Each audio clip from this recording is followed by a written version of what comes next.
Hello everyone and a very happy spring. As the city is coming out of the winter hibernation, the economy too is seeking its spring. That, however, is happening at a slower pace.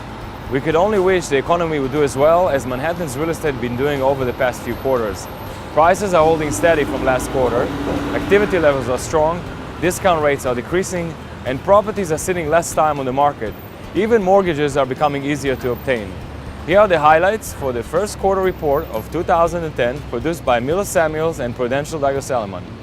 The average price per square foot is $1,038, about 2% lower than last quarter. Activity levels are nearly 2,400 sales for the first quarter. It's a 99.5% jump from the same quarter last year. Properties time on the market has shortened to 124 days, lower than the average of 133 days over the past decades, and significantly lower than 179 days on 2009. Discounts from last asking price shrunk to 5.4% from over 12% last year. Canadians are still the #1 foreign buyers in the city. It is possible we'll see a slowdown in activity if sellers impacted by the positive report will seek to increase their asking prices.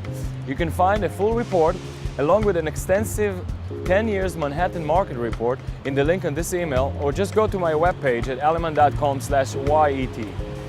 Today we're traveling uptown to where a new shopping hub is quietly emerging on Columbus Avenue between 97 and 100th Street. The tenants of this quiet stretch called Park West Village, which used to occupy a dozen tennis courts, an outdoor tree-lined parking lot, a diner and a small supermarket, woke up one day about 4 years ago to one of the largest development sites happening literally in their backyard. It is at least 3 city blocks long on both sides of Columbus Avenue. Excavation of the hard bedrock was not a kid's game, but rather over a year of ongoing control blasting and jackhammer drilling.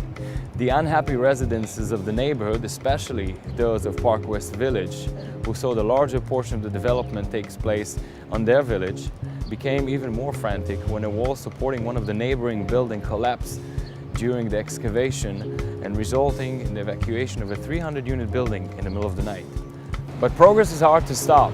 The protests and legal battle of Park West Village Tenant Association did not slow down the nearly completed project that includes 4 buildings on Columbus Avenue and 1 on Amsterdam, totaling over 1,000 units and multi-level retail stores.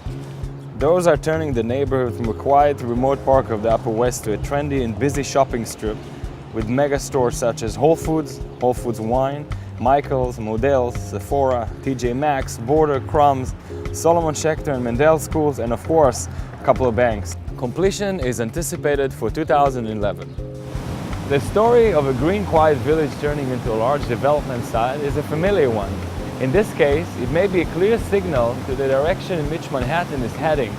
The city as we know it today may look like a green, quiet village in compared to Manhattan of the future.